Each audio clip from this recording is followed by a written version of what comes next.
happy Sunday! I'm Chelsea from thestudentarchitect.com, where I create a variety of resources for architects and architecture students. If you're interested in checking out any of my online courses, tutorials, blog posts, or anything like that, you can check out the link up here. So today we're going to talk about the straight edge ruler. So what is a straight edge ruler? You might be thinking, well, hey, isn't it probably just like a regular ruler? And in some ways it kind of is. But if we look at a regular ruler compared to the straight edge ruler, you can see that there's a little bit of a difference in the design itself as well as the length.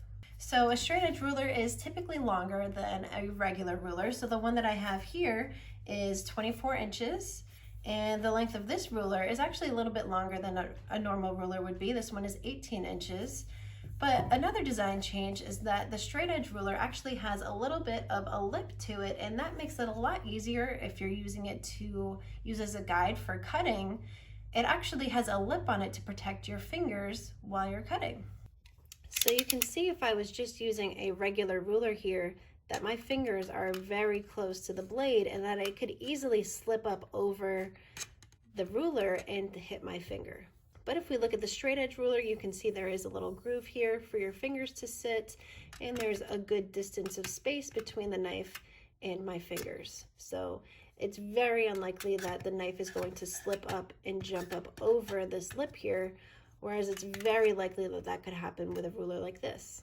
So there's a couple of qualities that you'll want to pick out or notice when you're choosing a straight edge ruler. So first, you want it to have some kind of a rubber or non-stick backing to it so that it's not sliding around as you're using it to use as a guide. So you want it to be able to stay in place.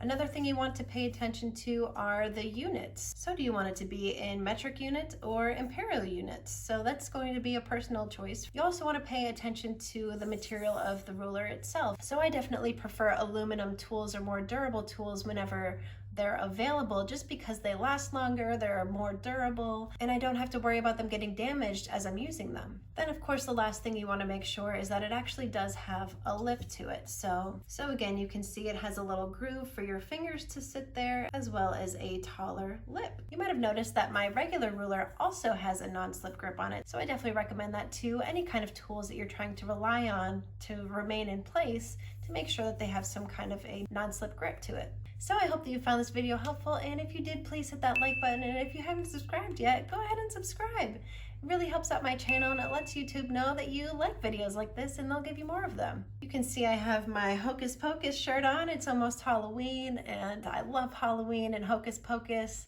So if you like Hocus Pocus too, make sure that you give this video a like, and tell me down in the comments who your favorite character is. I hope you have a great day, and I'll see you next Sunday.